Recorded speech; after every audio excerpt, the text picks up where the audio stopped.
Today on Garbage Time Fantasy Football, we have Week 10 previews. It's time for Garbage Time.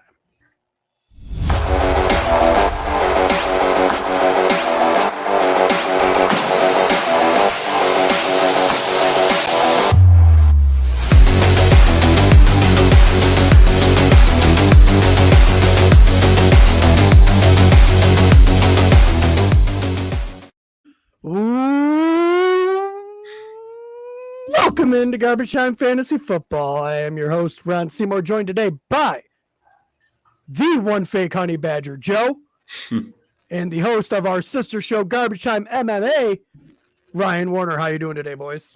Doing good. What's going on? Very good, very good. We got a big show for us today. All three of the four on. This is wild. This is usually not happening. This hasn't happened very often. Well, this doesn't happen very often because we kind of missed Tuesday's show, so that doesn't help. So we're all filling in today. Yeah, this is like a solid C plus. That's solid C plus.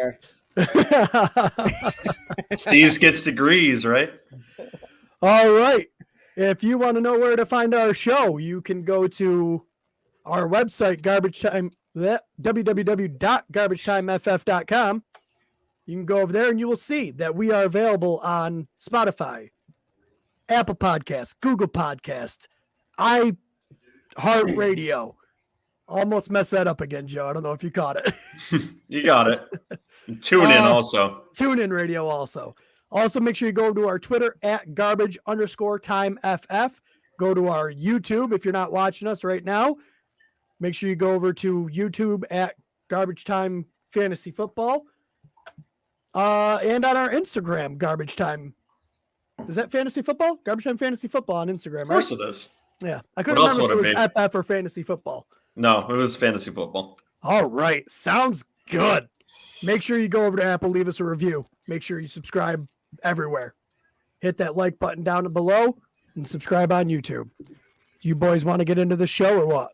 Yeah, we have quite a bit of news to go over. There's a lot that happened today. You want that news drop, Joe? Let's do it. Let's do the news drop.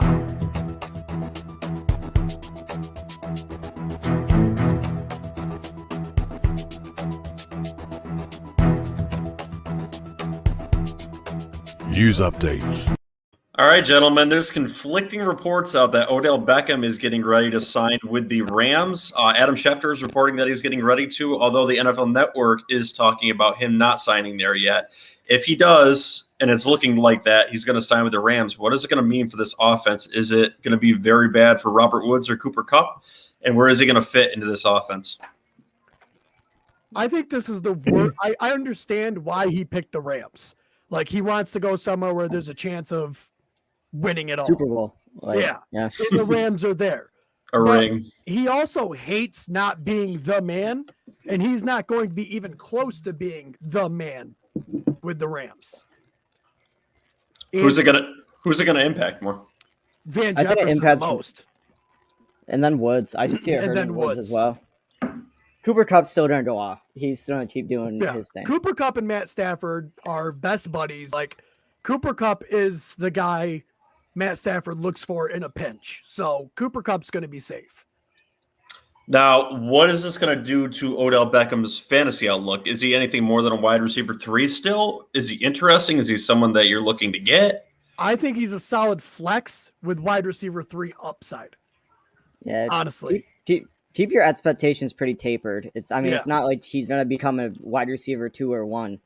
Like, just switched over to the Rams, you know? I 100% for fantasy football, I would have loved for Odell Beckham to go somewhere like the Patriots. Or the Packers. Not even the Packers, because Devontae Adams is there. He's got Patriots. He's immediately the number 1. The reason he was so good for fantasy football with the Giants is because it was him. And pretty much only him. Yeah, we had Sterling Shepard, but Eli Manning was like, oh yeah, Odell Beckham's over there. Oh yeah, Odell Beckham's over there. He was getting 170 targets a year. Like, no wonder he was fantasy relevant, because you get that much usage and you're going to be fantasy relevant. he's not going to be that fantasy relevant with the Rams. He may have weeks, but he's not going to be consistent. I'm going to go out on a limb and say he's not going to be fantasy relevant almost at all. I don't think he's going to do anything more than Van Jefferson on this offense for the reason that Cooper Kupp, he's kind of that nice little player that you can put anywhere on the field and they move him around. Robert Woods kind of moves around the field too, and he's a trick player too. And Odell is kind of the kind of guy that you'd put on the side, and he's going to be in one position. I think they're going to bring him in for situational football. So while he's got the big name and he's interesting, I honestly am not interested in him in this offense. I don't know if you guys will know, but like, is the offensive scheme for the Rams similar to the Browns whatsoever? Like, learning the offense, will that take some time, or is it pretty similar? Like, it's not similar at all. I don't think. I think this will take time to adjust. I don't think Odell Beckham's going to have a problem. We've seen, and I know Odell Beckham's not like what he used to be, but they're going to tell him to go out and run a route, and this guy can still run routes. Like, I know his father posted that thing about, Baker Mayfield missing him, but it was true too. Like, there was plenty of games where Odell Beckham was running out there and he was getting wide open because he is a route runner. You know what I mean? It's great to be a route runner, though, but if you can't catch the ball when it's thrown at you either, it doesn't really matter. And there's lots of clips of him dropping the ball lately. Stafford just has to make sure the ball is completely uncatchable, and then Odell Beckham will catch it. You can't put it in the numbers. He's approaching 30, though. That's not going to be for much longer. He's not going to catch the ones that are right in the numbers. He needs those ones that are 50 feet in front of him, and then he pulls a Superman somehow and gets it, like Daniel Jones did with his catch. Right. Is this going to affect Tyler Higbee's ceiling at all? Yes. Week to week? I think so. Yeah. I mean, he hasn't been doing... But he hasn't really been fantasy relevant for most of the year anyways. What's your thoughts on it, Ryan? Exactly what Ron said. He hasn't really been that great. He's definitely not in the top 5. I mean, he's probably... Yeah, he's not even in the top 10 for tight ends this season, so... He'll just keep falling further in the back, I think. Yeah, he was really on that borderline of a tight end 1 from week to week, and this may actually just end up pushing him out, which is really unfortunate because we were really high on Tyler Higbee this season. Yeah. He's in a high-powered offense, so you'll probably still play him at least for the next few weeks and evaluate. But it could lead to you looking for other options going towards the playoffs for fantasy football, I think. Yep. Yeah. As soon as I heard the news that Odell Beckham was released, I started trying to trade for him. I sent out a couple offers, and I'm kind of glad that they didn't go through now because I thought for sure he was going to either the Packers, which at least he'll be second, fiddle there, which I think is okay. I was really hoping for the Patriots, though, because I think with Mac Jones, I think that could potentially have been like a really good landing spot for him. Yeah, let's just hedge our bets here, though, because, like I said, there's still conflicting reports out there, and that he may just be trying to get the bid up for him a little bit. So we'll see. I think it came out that he's not going to officially sign until after Sunday's games are over. I think I read that somewhere. Maybe something weird will happen, or he'll see an offense he likes better. It's just, I think it's too early to just say this is 100% in, but it's looking like it's heading that direction. And make sure you keep an eye on our Twitter page. We will update as it goes along. James is very good on Twitter. All right, so let's get on to our next story, too. So Cam Newton to the Panthers. I made a YouTube short on this earlier on our channel, too, and I was telling people that I believe even if he plays this Sunday, I don't really think he's going to be very effective for the reason that they're going to be handing this ball off 30 times to Christian McCaffrey. He's going to still need to get elevated in this offense. I understand he's played with this team before, but it's a completely different offense. He's going to have to get acclimated, and I think what you're looking for him going forward is him being a very viable quarterback, too, in super flex leagues. I don't think he's anything more than a current backup right now. He's got the upside to move into it because he's got a lot of weapons in this offense, a lot more than he had with the Patriots. But I think you're also hedging your bets with this move, too. Let's not forget, though, when he was with the Panthers and he had Christian McCaffrey the last time, he was a pretty solid fantasy option. Even last year with the Patriots, he was a pretty solid fantasy option. I think he could be from this moment, from the first game he starts on, he could finish inside the top 12 for that time span for fantasy QBs. My gut is telling me he's going to finish somewhere between that 12 to 15 with that rushing ability. But the fact of the matter is that Panthers offensive line is a little bit worse than it used to be. Christian McCaffrey is coming back. He is back, but he's still hobbling a little bit, and these weapons are different. He's going to have to acclimate to a different offense, which was centered around Sam Darnold, which Sam Darnold was athletic, but he wasn't a rushing quarterback. They're going to have to acclimate this offense, and I don't think they're going to do it within a week. So if he's pushing that top 12, I think it's going to be a few weeks before he does that. Yeah. Yeah. Like I said, I think he'll finish in there, but towards the bottom, like you said, at least top 15, probably could get into the top 12. Ryan, what's your thoughts on your former quarterback? Yeah, so I don't think he starts this Sunday, but I think he will probably be the starter going forward. I think he got signed for $10 million. And I could definitely see him being fantasy relevant, just like Ron said, because of the rushing upside, especially in the red zone. The annoying thing will be for Christian McCaffrey owners for those red zone touchdowns that Cam might steal. Yeah, he may take a few of those. Yeah, but Christian McCaffrey is going to get 30 targets a game, so yeah, he's still going to put up points. It'll be the difference of him putting up 30 versus 25 or whatever. I wonder if I could trade back for him now. You want a certain Saints quarterback that I traded for off your team? Nope. Dynasty nope. or... That worked out real well for me. I could keep him, huh? Yeah, you can have him. All right, so on to our next player, too. So Hunter Renfrow was upgraded to full practice Thursday. He's going to be plenty and ready to go this Sunday. Do you guys think he's in for a big game against the Chiefs in a game that looks like it's got the outlook of having a high-scoring affair in the late game? Does it, though? I think know it does. It's the Chiefs, but, like, they only scored, 20 points against the Giants? Mm-hmm. They only scored 14 or 13 against the Packers. Like, nothing remedies, though, like a divisional game for an offense, and you're going up against someone you're familiar with. They're very familiar with this defense, so I think this is going to be a very high-scoring affair. And I think the Raiders are going to give them a run for their money. I'm actually predicting an upset right now. I think the Raiders are going to beat them this week. I'm just now going in to pick my games because I forgot all about it so far this week. But yes, I'm also going to pick the upset on this one. What were you saying, Ryan? Well, and then obviously Henry Ruggs isn't there anymore. The Raiders were having a pretty emotional week last week, so it'll be interesting to see, how much maybe that impacted the locker room a lot last week. Yeah, we'll get into that when we get into our game reviews too. So I like Hunter Renfrow. Yeah, I do a lot this week too, and he is on our Megalo Bowl team, and he's a very easy start for us, I think, this week too. On to our next little bit of news here too, Keenan Allen also returned to practice Thursday. There was a little bit of worry that he may have gotten injured previous to this week, but it seemed like it was just a veteran rest day, which a lot of podcasts were also saying. So nothing to worry about with Keenan Allen. I can breathe easy because he is on our main league rosters too, and I have him. So yeah, nothing to worry about here with Keenan Allen. You guys think he's in for another big week too? He's been on the rise the last few weeks. I hope so. My dynasty team needs it. Any thoughts, Ryan? Yeah, no, I think so. Yeah, probably. All right, and then for the 49ers, Jermichael Hasty is out of practice, and Elijah Mitchell remained limited in practice. So I believe, looking at this, I think Jermichael Hasty is really trending towards not being active at all. And I think Elijah Mitchell may end up taking that third down role. Do they have any value, either one of these guys going forward, or is this going to be an Elijah Mitchell backfield for this week at least? I think it's going to be Elijah Mitchell. I think they found someone they like, and without injury, I don't think they'll move to anyone else consistently. Anyone in this backfield, Ryan?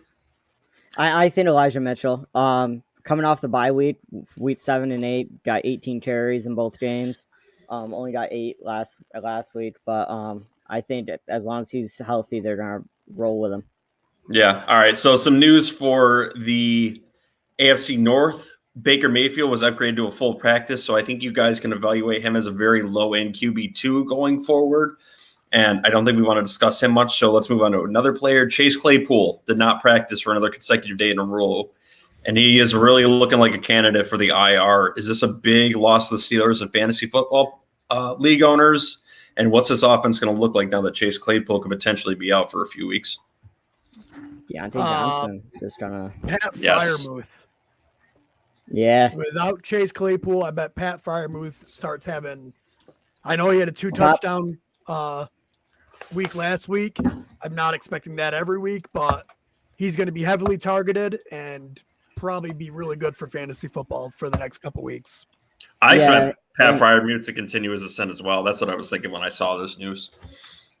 Yeah, I said in our last episode, I think I said with JJ, I think Pat Freiermuth, I said them was going to be top 12 tight end from now till the end of the season. And if Claypool's out, I think even more so. You might even see him finish top 10 from now to the end of the season. On top of that, he's just got like one of the funnest names in the world too to say. Oh yeah. Yeah, absolutely. It's even more fun to spell it. So I just copy and paste it from links that I find his name on. I don't even try to spell. You guys know I would struggle with that. Does that mean more receptions for Najee Harris too, among the many that he already has? I would think probably a few, but I bet the bulk of them do go to Freiermuth. I bet what's their other wide receiver? James Washington. No. James Washington. He'll probably get a couple. Najee will probably get a couple more. Yeah, maybe that'll shut James Washington up because he was wanting to get traded before the deadline. So I think Freiermuth will be the biggest riser from this trend, or from Chase Claypool not playing. Okay. And speaking of former Steelers, Antonio Brown did not practice, but it is talked about that he's training towards playing this Sunday. Do you guys think he's just going to take right over in his role that he was before and play well this weekend if he does? This is another thing I've heard conflicting reports. I've heard he might play. I've heard he's not going to be playing. Like, I don't know. From what I've been seeing in the press conferences from the coach, I really think he is going to play because when they were talking about Antonio Brown and comparing him with Odell Beckham, the reporters talking to the head coach of the team, he was saying, listen, we already have Brown. There's no reason why we would need an Odell Beckham to this team. So I really think he's in the back of his mind right now and he's ready to play. And I think he's going to take right over from the role he was before, which was impressing everyone and be great value for fantasy football. If he does play, then yes, he probably is an instant start because it sounds like Chris Godwin might not play. So Cash Stylish has a question for us. So Cash, there is a cost for us to answer these questions. Like the video and join the heckling fandom for subscribing for these videos. And thank you very much for the question. Would you all trade Coop for CMC and Woods? It's Coop. Cup, you nerd. Coop. It's Coop right now. So, boys. Joe's talking and spelling is not an indication of the advice we give on the show. Ours is much better. And mine's the best because I've also beat Ryan last week and I've never lost a run in our league. So that's I'm going to beat Ryan this week. Yeah, okay. Listen, anyways, back to the question. Cooper Kupp for CMC and Woods. If you have a lot of good wide receivers, I would do this. I would do this straight up for CMC right now. I understand he's coming off an injury, but the amount of targets he gets and Kupp being a wide receiver and me having a lot of bias towards the running back position, I would totally do this. The part of this trade that does concern me is Woods. Now that Odell is supposedly going to be going there, so you may lose a top 15 wide receiver and he may move more down towards a low-end wide receiver 2 to 3. But just for CMC there, I think the value is there. Yeah, I would say yes. Assuming that your other wide receivers are at least decent. I understand they're not going to be Cooper Kupp because he's been playing out of his mind. But Ryan, what was your thoughts on this? Oh, yeah, I do it. Shoot that trade. Yeah. Oh, in a heartbeat. Yeah. Hopkins, Keenan Allen. Yeah. Yeah, you're in very good shape. Yeah. Make that move. Enjoy CMC and ride your awesome team somehow to a championship. Yeah. I would. That roster, there's no reason you shouldn't be able to. Yeah. Saquon's going to come back and be amazing. I guarantee it.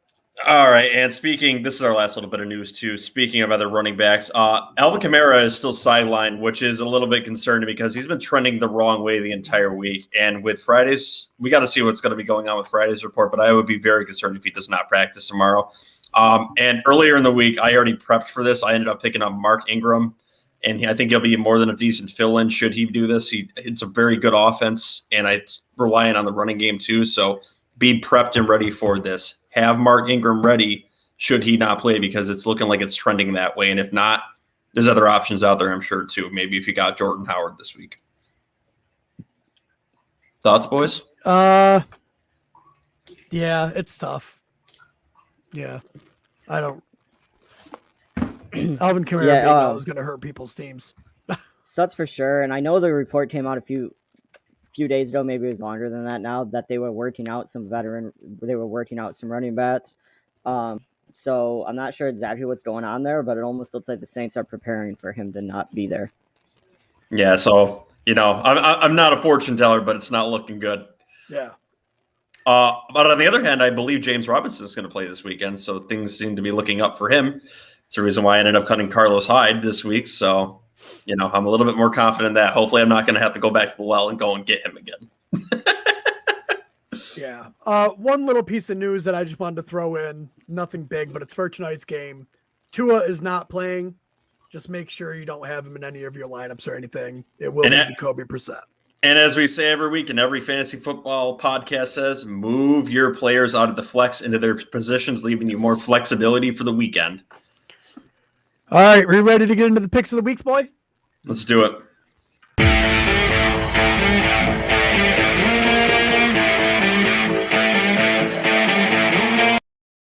All right, boys. So the first game of the week that we're going to talk about is the Seahawks and Packers, the return of Russell Wilson, the revenge game. Well, actually, just the revenge of around the league tour, I guess. So what are your guys' thoughts on this game? Do you think Aaron Rodgers is going to play? How's Russell Wilson going to perform? And what does it mean for both of these offenses? Yeah, I think Aaron Rodgers plays. He was supposed to be able to be back with the team on Saturday. It's a home game, so he doesn't have to worry about travel or anything like that. I think he plays. Yeah, he plays. I think Russell plays. I think it's going to be probably one of the highest scoring matches of the week. Matchups of the week. Yeah. Tough putting those words together. I know it was hard. I couldn't decide what word I wanted to go with. Yeah, I was stuck between matchup and game, and my mind shut down on me. Yeah, guys, that old man brain right there. That's the reason why I've got a better record than Ron. So. Oh my goodness. Yeah. So anyway, which one of these Seahawks wide receivers, with him being back, is going to have a better week? Is it going to be DK or is Lockett going to go off? Probably DK. I mean, DK is your safer player. Lockett's your boom bust player, as every week. Yeah. And what's going on with that running back position for Seattle? Chris Carson is practicing. Yeah, but does that mean he's actually going to play with that neck injury? Who knows? Or how long he'll be able to play with that neck injury. It's a full fade for me right now. You're not playing any of these running backs, even in an emergency? No. If I can absolutely help it, then no. But if you have Chris Carson and you can't, and you don't have a better option, you're going to have to play him. I mean, if he's active. If he's active. If he's not active, Alex Collins is still there, right? He's still there, but he had 4 points last week. Yeah, but Russell Wilson's back, so the offense will be better. Yeah, I suppose. What do you guys feel about the running back position for Green Bay? Obviously you have Aaron Jones there who's going to get his workload, but is A.J. Dillon playable in this game? I don't know. I mean, A.J. Dillon's been having really good weeks. Last week, though, was without Aaron Rodgers. The week before that was without Devontae Adams. So the running backs were kind of leaned on a little bit more heavily. I don't know. It scares me for both running backs, honestly. All right. And are you interested in any tight ends in this game? No. So even with the potential of this being a higher scoring game, you think it's going to go other places? Yeah. I don't think either defense is good enough to really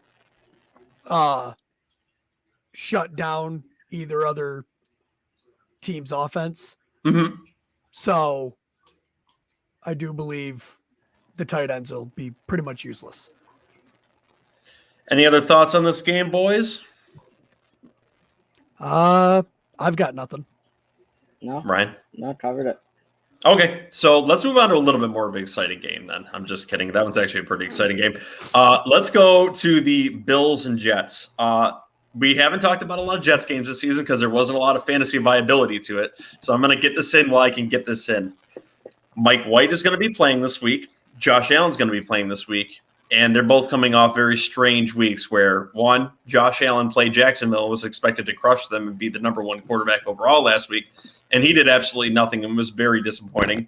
And Mike White threw a touchdown last week against the Colts. Looked like he was statistically coming on for a good day. But then strained his thumb. And actually, I believe it was his wrist, which ended up swelling up. And then he didn't play the rest of the week. So are we going to have a normal day from Josh Allen where he's going to crush the Jets defense, and can Mike White throw for over 300 yards in this game? I mean, can Mike White? Sure. I mean, nothing we've seen from him right now has shown that he can't. Mm-hmm. But will he? I think he will. Who knows? Go ahead, Ryan. I don't know. I don't think so. The Bills, I think they've allowed like the least amount of passing yards per game of any defense. So you have Mike White going up against a very good defense. So I think that might have been a flash in the pan game, even though it's super fun to watch. And I would love to see the Jets beat the Bills. I really would. I just don't. Oh yeah. I think I'm not predicting that they beat them. I'm just thinking this is going to be a high scoring game. I think the Jets are going to the Bills are going to take all their frustration out on the Jets after that terrible game last week.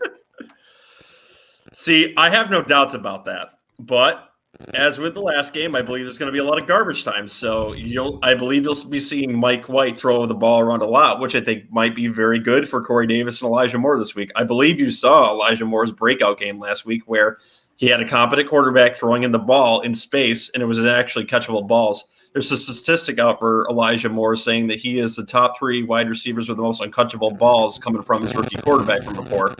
He got a veteran in there before, and after he got his veteran in there to throw him the ball, he was wide open for those passes, and he gets a lot of space out there and caught 2 touchdowns this week. Obviously, Corey Davis coming back here too. He's going to get a lot of targets too. I think the Bills are going to absolutely destroy the Jets on the ground because that defense is absolutely atrocious right now. And there's going to be a lot of garbage time points for it. So I think the Bills players are all very well and playable. Stefan Diggs, Emmanuel Sanders. There's talk of Knox coming back this week at tight end, and he's a good play. I think you can play all of them, and I think there's actually playable Jets players too. Even at the running back position too. Carter is starting to catch a lot out of the backfield too, and they're going to need to move the ball a lot too to even stay in this game. I think it's going to be a high-scoring affair and a lot of viable players for fantasy football. Yeah, Michael Carter had his best game when Mike White was the quarterback. Lots of targets. I feel like that's going to be utilized again against this Buffalo Bills defense.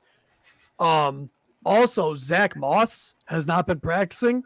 If he's not playing and you have Devin Singletary on your team, play him. Yep. The Jets' run defense is awful. And he will be the only guy there pretty much. So you heard that. Play all your Bills players, and if you believe of the outlook of the game that I gave you, you could play a lot of these Jets players, but if they're going to get absolutely crushed like Ryan thinks, you're not going to be able to play them. So just considerations, guys. Any other thoughts on this game? No. Nope. That's about it. All right, guys. Dealer's choice. Falcons, Cowboys, or Chiefs and Raiders next? Let's start with Chiefs and Raiders because that's what's next on my list. All right, so is Pat Mahomes going to have a big game finally? The pass rush of the Raiders has been really good. Yeah, it has. So everybody's figured out how to play against the Kansas City Chiefs. I don't know why Andy Reid has not figured out how to beat that coverage. But I know there's going to be a week where him and Patrick Mahomes finally figure it out what they're doing to them, and they figure out how to beat them. I just don't know which week it's going to be. So it's hard to bet on any particular week. I told you before. So with this game, I think this is the game where the Chiefs offense is going to fix it. And I think this is going to be a very high scoring game. There is no elixir like going up against a divisional opponent, especially the Raiders, who have gotten a few upsets on the Chiefs in the past. Ryan, I can't stand that damn mic. All it does is keep squiggling in the back. I don't know what you're doing with it. I think you're just hitting it. But yeah, I honestly believe this is the game that the Chiefs get on track, and that offense is going to start looking good. I think Travis Kelce's in for a big game. I think Tyreek Hill's in for a big game. But I also believe that the Raiders are going to have a very successful offense against the Chiefs this week, and I'm actually predicting them to get the offense the upset for this week too. As we were talking about before, I believe that Hunter Renfrow is going to have a big week. You might get a Deshaun Jackson push down the field kind of pass where he goes for that 2 for 75 kind of plays. They've got enough offensive talent, I think, to stick with them too. And I really believe them and Josh Jacobs can get the upset. And Derek Carr is a viable starter this week too for the late game. My question is with this game, do we think Kenyon Drake has more passing volume in this game now with Henry Ruggs gone? And I mean, Josh Jacobs hasn't been able to stay on the field really for the past couple weeks. No, I don't believe he will. I don't think he's going to be viable in this game. I kind of think he might be a sneaky play. It's tough because, Patrick Mahomes hasn't gone over 20 points since week 6, which so is disappointing. Very tough if you're a Patrick Mahomes fantasy owner. Because obviously where you drafted him, like, you have to do it. You have to keep him and just hope that the breakout comes soon and that they figure it out sooner rather than later. It's going to be tough. I did pick the Chiefs to win this one. I think they will figure it out. A little side note: Madden officially removed Patrick Mahomes from the 99 club this week. Oh my God! So maybe losing games wasn't enough motivation. So maybe now getting booted from the 99 club, he's going to come out and just sling it. Man, if that's all it took for them to get good is remove that point from his Madden rating, should have done it earlier. Sling it to his own players, not the other team. Sling it to his people. That's a solid point. I think it's going to be a high-scoring game. I'm hoping for a big Darren Waller game. He's been kind of hit or miss. So it'll be interesting to see how it shakes out. And I think this game could very well determine, too, like, how well the Chiefs, like, what the playoffs odds are. I think the rest of their schedule, the teams that they face have, like, a 0.6 or 0.7 winning percentage right now. So they have a tough schedule ahead. So every game's almost a must-win at this point. Yeah, that's crazy to say about the Chiefs. Do you guys think Williams from the Chiefs is going to be viable to running back? Well, I know Clyde Edwards-Helaire has been practicing, so if Edwards-Helaire is playing, then probably not. My gut is that they keep him out for another week. I don't think they're going to rush him back. I don't think they want to see him re-injure, and he had a strange injury a few weeks ago, so I think he's going to be out for at least one more week. I understand he's practicing, but I believe both of them are practicing. So if they do bring him in, I think it'll be in the style that the Bears brought in their starter last week, and it'll be in limited reps. Did Montgomery have I don't think Montgomery had limited reps. Did he not play at all? I thought he did. Montgomery played and had like almost all of the reps. Then ignore what the hell I just said. He had. I think if CEH does play for this week anyway, it probably negates the value of both guys. But I'm looking forward to CEH coming back because he was finally coming. Like the Chiefs were actually using him. Yeah. And then he got injured, so it'd be nice if he comes back to see them. And part of the reason they're losing games is because people don't respect the run. They understand the Chiefs have zero run game right now, and they're just taking away Travis Kelce and Tyreek Hill and just letting the linebackers and defensive line take care of the running back, and it's working. So they need Clyde Edwards-Helaire to come back and be really good, and then you'll see this team start turning around. They have been saying that Clyde Edwards-Helaire looks really good at practice. I think he plays this week. Yeah, so you were right about that. I don't know what the hell I was thinking. So Montgomery got 13 carries and Herbert only got 4. Yeah. So ignore everything I said. Montgomery is a full go, and if CEH comes back, it will not be in the model of Montgomery, I believe. I think they will ease him back in because there's a lot of weapons on this offense, regardless of how productive this offense has been. And I think you'll see him eased in as opposed to Mr. Gummy Bear Limbs, David I'm so annoyed about that, by the way. Like, I had to take Montgomery off my IR for him to be back for one game and then them go on bye week. Like, that's so annoying. Matt Nagy, annoying fantasy players all go over again. Still not as bad as Kyle Shanahan, though. That's true. Yeah, I was upset about Khalil Herbert not getting any more work. I lost my Megalo Bowl league by 2 points. It was, I can't remember who they had playing, but all I needed was Khalil Herbert to pretty much outscore them, and it didn't happen. What's your record in that Megalo Bowl league? If right now I'm out of the playoffs, which I don't know if I can get back in. I haven't looked at it. I think I'm 4-5. But if I would have won this week, it would have put me as in the top 3 and in the playoffs. Yeah. So I'm a little upset. Well, boys, in our Megalo Bowl combo team, we are 6-3 currently, sitting in 4th place, tied with 3 other teams with the same record. We're playing against someone else that's 6-3 this week. So we need a win because guess what starts in week 11? Megalo Bowl playoffs. So week 12 starts the playoffs. Yes, right? last week will be week 11. So we got 2 more weeks, and we cannot lose either one of these, or we got to get in there. Or if we do lose, we have to score a lot of points at least the next 2 weeks. Yeah. So it's going to be a little bit stressful in the Megalo Bowl league. Yeah. So let's go, Jordan Howard. Oh God. All right. So any other thoughts on this Chiefs and Raiders game, guys? Nope. No. All right, so let's move on to what I think will be the highest scoring game of the week here, the Falcons and Cowboys, because these secondaries are pretty damn bad. The Cowboys have a little bit better of a defense, but for some reason teams are able to put up a lot of points against them because this Cowboys offense typically puts up a lot of points. They had a little bit of an odd week with Denver last week, but I think they're going to get back on track in this game.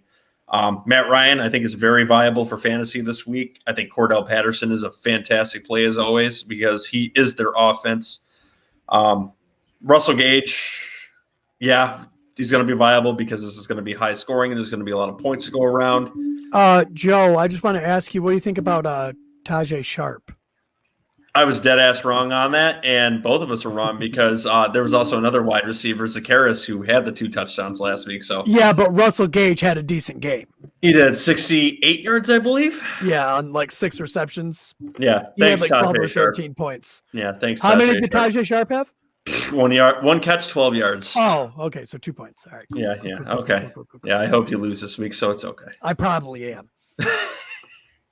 All right, so yes. You can play Russell Gage. Kyle Pitts, absolutely, yes, you can play this week.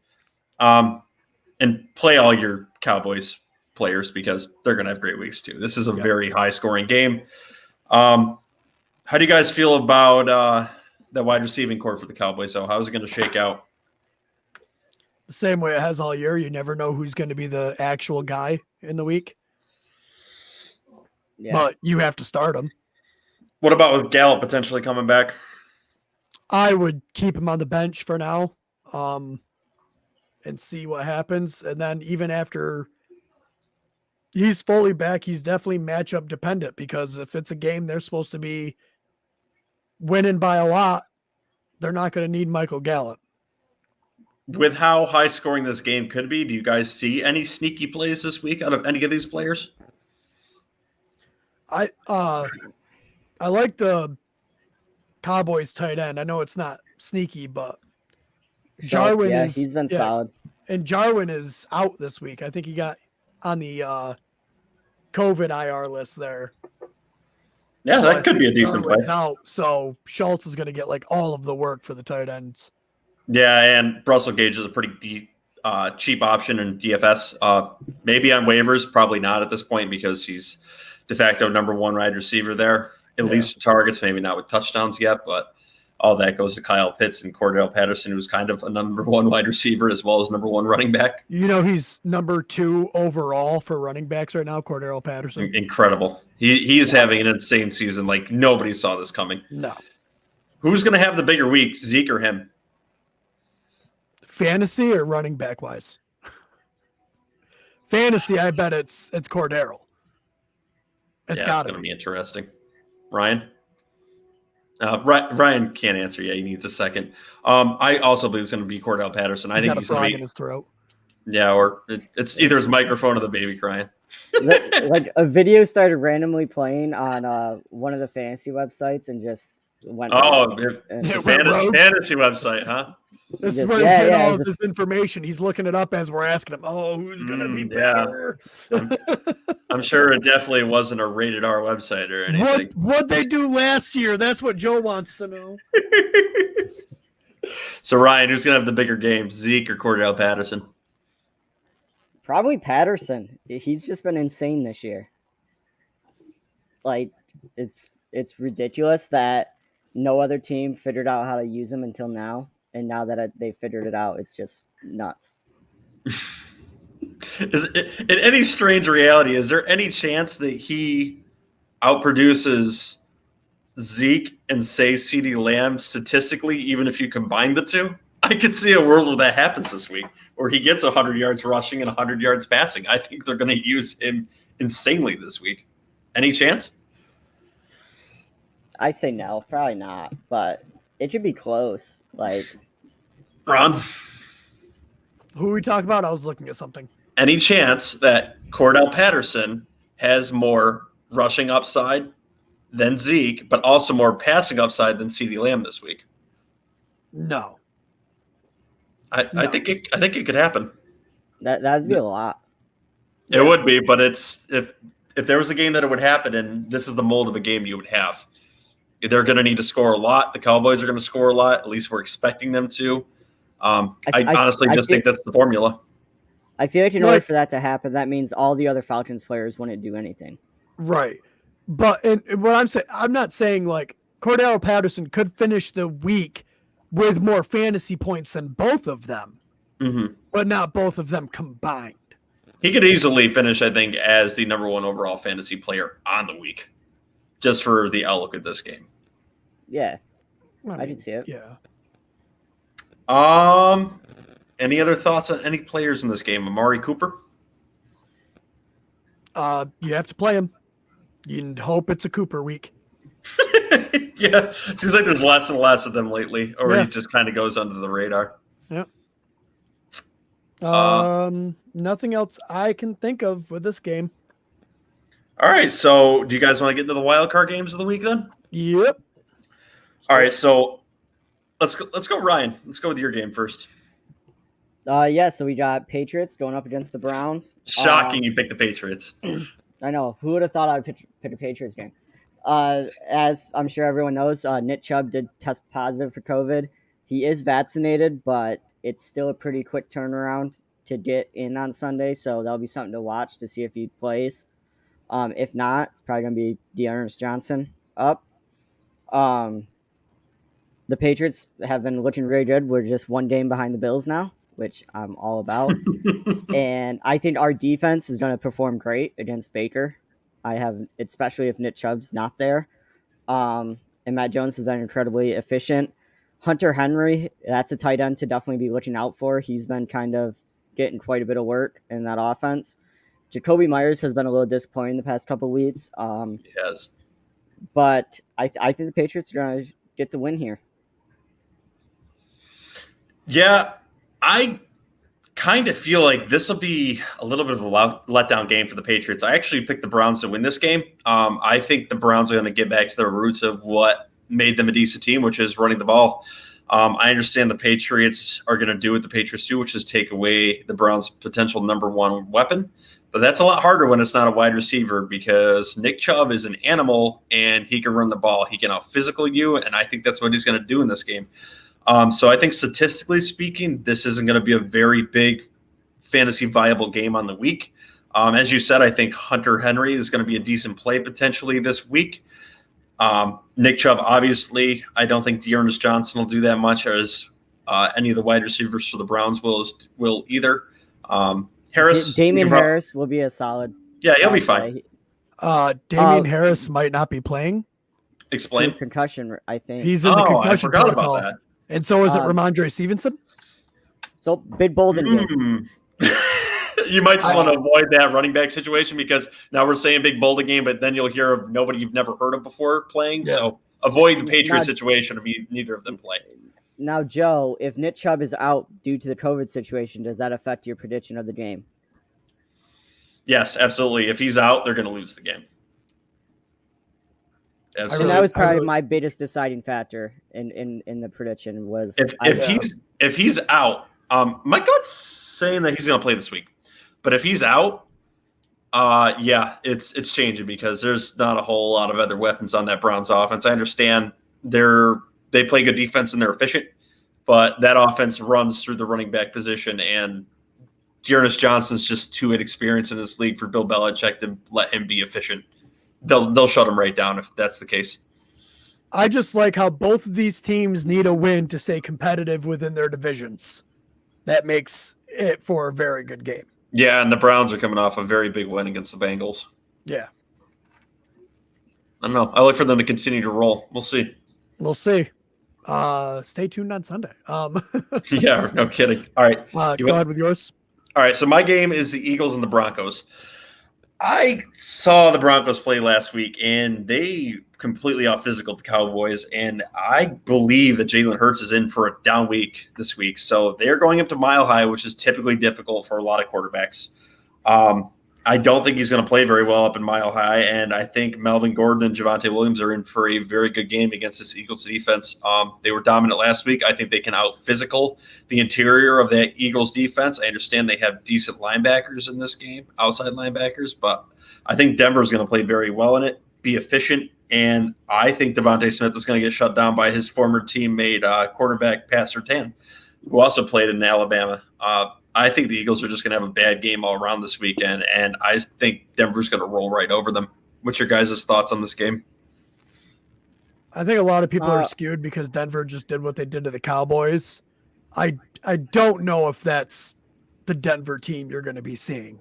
I think we see that team again this week. I'm not saying for the season, but I think you see a similar outcome as to what happened last week.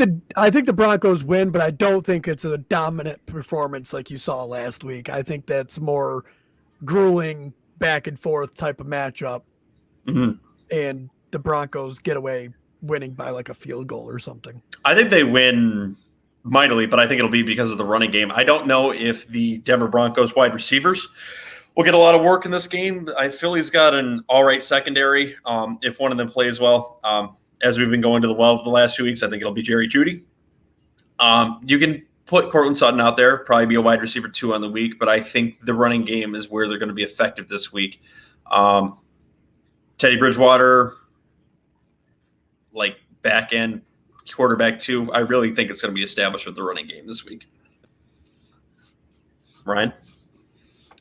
So I actually went with the Eagles on this one. They're coming off a pretty competitive loss to the Chargers last week, which the Chargers have a pretty decent defense. Lost by a field goal. Devontae Smith went for, I think, like 115 yards. Jordan Howard had a big day, 71 yards rushing. So I think the Eagles are going to beat the Broncos here. I don't think you're going to see the Broncos that we saw last week against Dallas. I do know that the Broncos have gotten back Jeudy, which helps. Not Jeudy. Jerry Jeudy. They got him back, which helps, but I think the Eagles get it done, even though they don't have a real quarterback in Ron's eyes. It's a running back. I think the Eagles get it done, so I picked the Eagles here. Had a competitive game against the Chargers.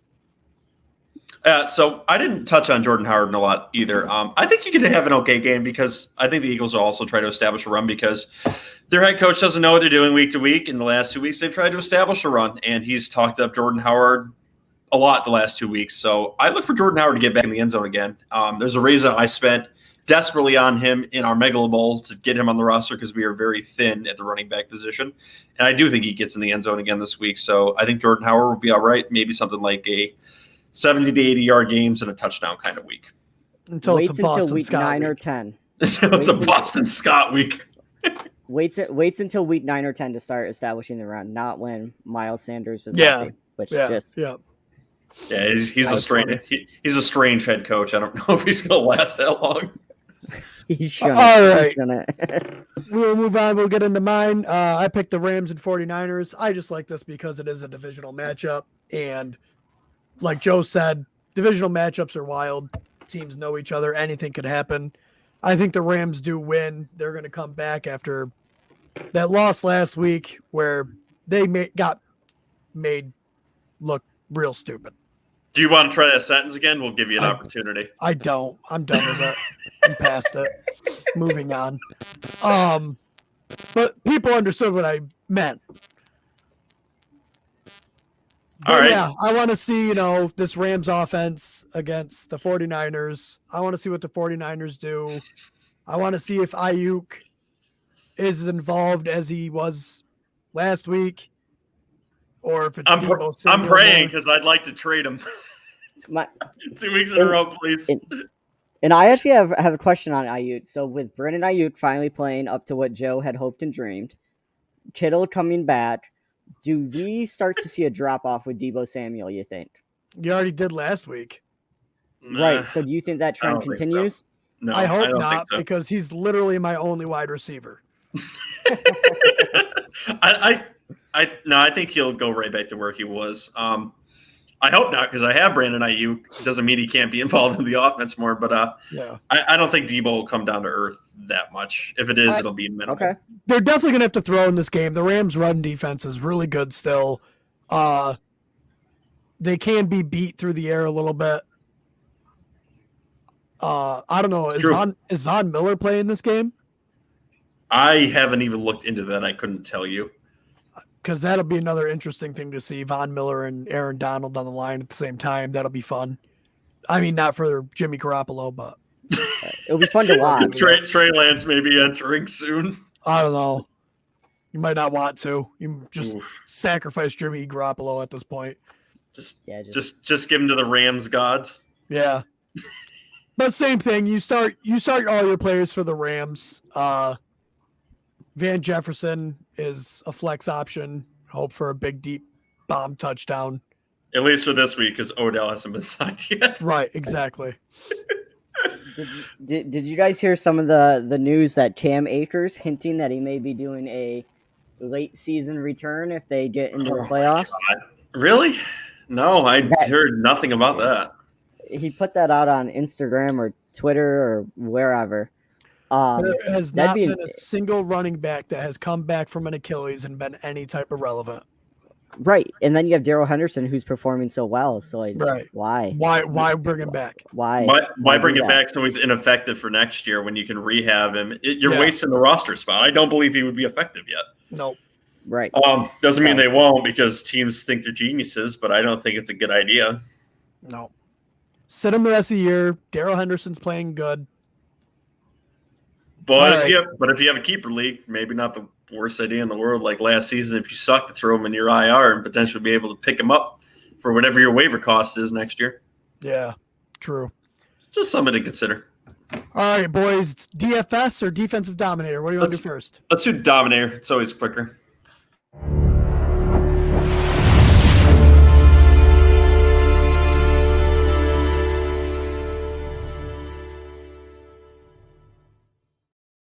I'll lead us off. All right. So my defensive dominator pick of the week is the Broncos over the Eagles. I am drinking the Broncos defensive Kool-Aid this week that the Eagles are going to be visiting up in Mile High. They came off a very good game against the Chargers, who have a pretty decent defense, so this is going to be a letdown week. I think the Broncos defense is going to play very well against the Eagles, who are a team that just can't decide what the hell their identity is. And they're coming off a heartbreaking loss. They may try to change that identity this week, and I believe that's going to make them falter because the Eagles are going to be scared of going against the Broncos after what happened to the Cowboys last week. So my defensive dominator pick of the week is the Broncos in Mile High this week. Very nice. Ryan, go ahead with yours. All right, I took the Cardinals defense going up against the Panthers. You have P.J. Walker in for the Panthers, more than likely on Sunday. They're a very good defense. I don't think they're gonna have any issue with that. Christian McCaffrey's still gonna get his work, but it won't be so he's gonna put up points, but it's not gonna be enough to hurt your defense. I think they take away the passing game almost completely. Yeah, let's not even joke. Cam Newton can't learn a playbook anyway, so we know it's gonna be PJ Walker this week. Yeah. And my defensive dominator, I'm gonna take the Patriots over the Browns. Especially with no Nick Chubb. Yes, Dearness Johnson had his game, but Bill questionable Belichick, Nick Chubb. Yeah, right. That's what I mean. If Nick Chubb isn't there, then even if Nick Chubb is there, like Joe said, Belichick takes away your number one option, he's going to make Baker Mayfield beat him through the air. And I don't know if Mayfield can. I don't know if Jarvis Landry is even going to be playing. I just feel like this is a chance for. It wouldn't shock me if the Patriots have 2 pick sixes in this game. J.C. Jackson. Yeah. Let's go Donovan Peoples-Jones. Yeah. I mean, maybe. I don't know. All right. All so right. with those picks in the weeks, now it's time for the DFS lightning round.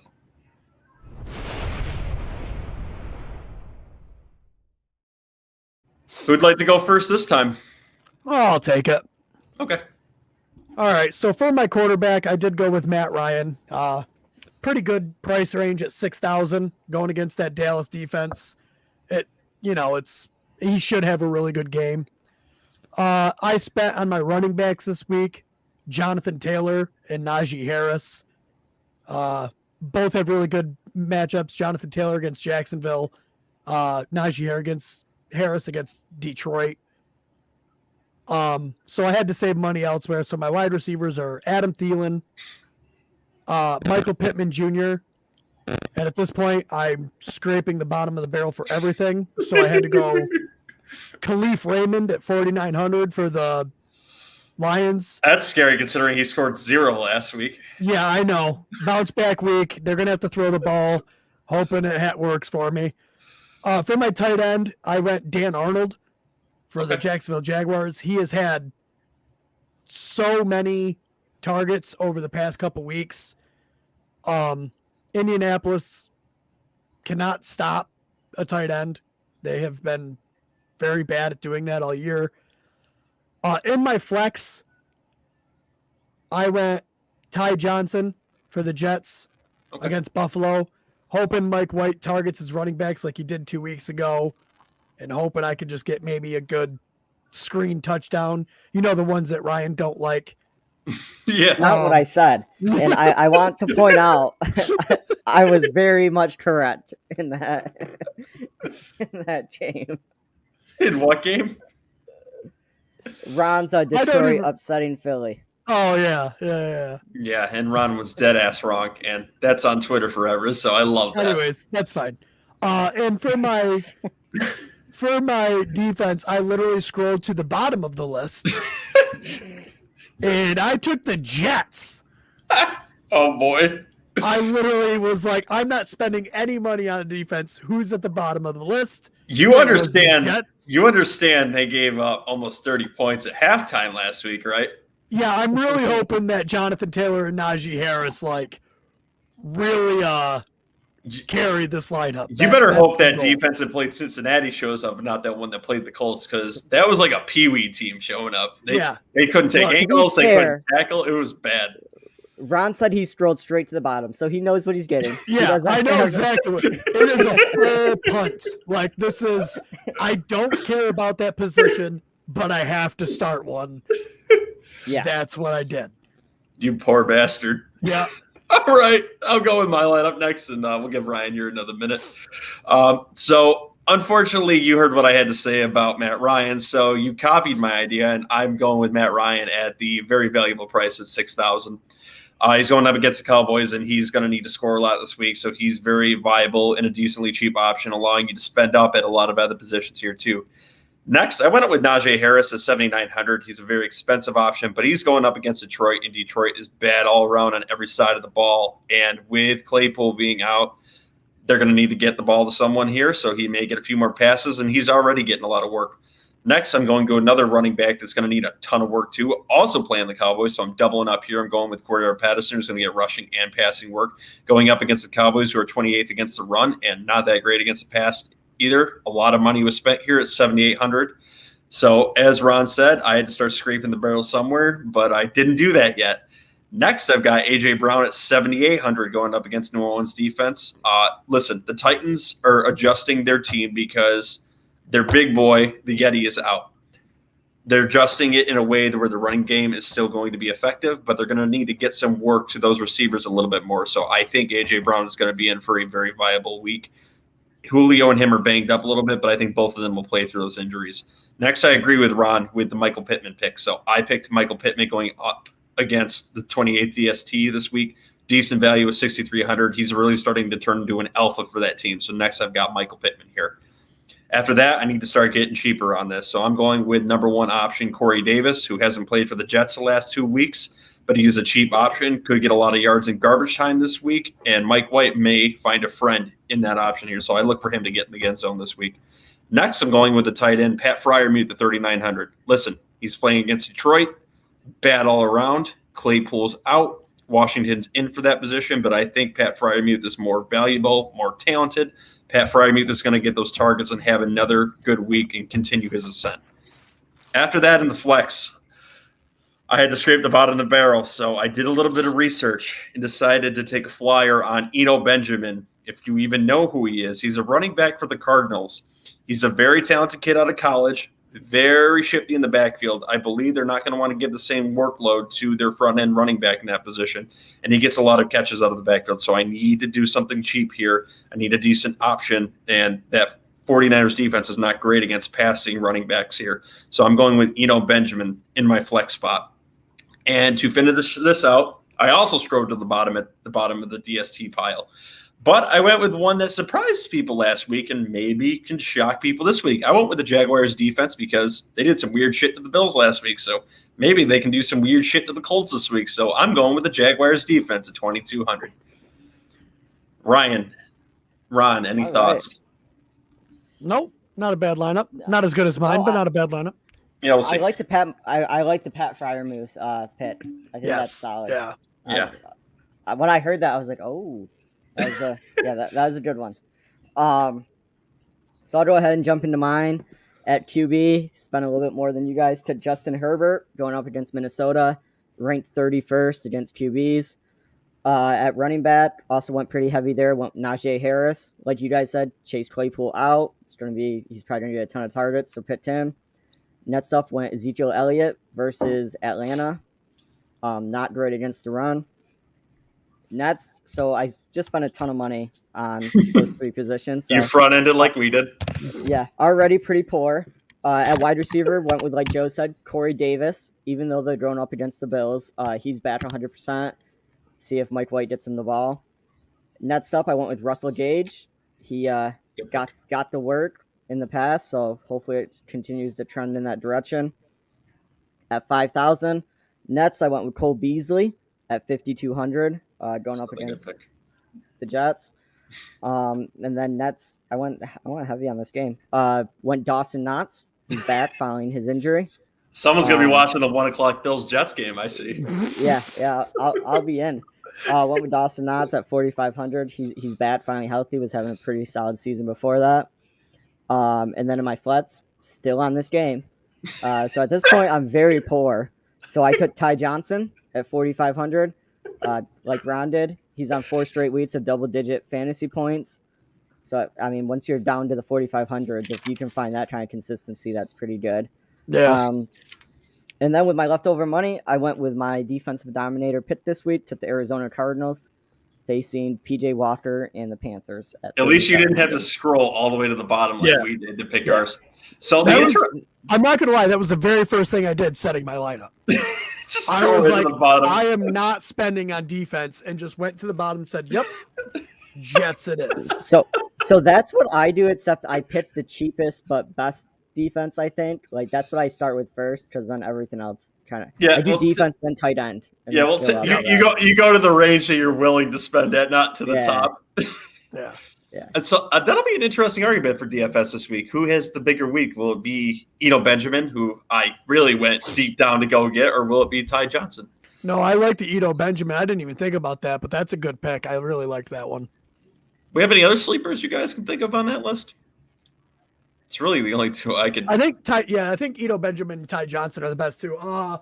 Elijah Moore, maybe. In that Jets and Bills game, I think is a good one. Pat Freiermuth is really cheap. And what was that, 3,900? Yes. Yeah, and then that's also really the good. tight end that I picked, which for some reason I'm drawing a blank at the moment. Dan Arnold.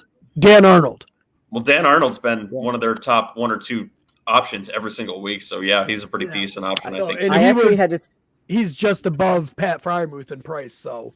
I had to start him last week because Noah Fant went out with COVID, and he did perform pretty well. Yeah, so, yeah. He's someone I hadn't really paid attention Ron, to. I saw you're finally drinking the Dan Arnold Kool-Aid and picked him up this week, though. I've been talking about him for weeks. I've used him a few weeks, and then he's been the guy that's been unfortunately on my waiver wire every few weeks because I need other positions, and I saw you picked him up.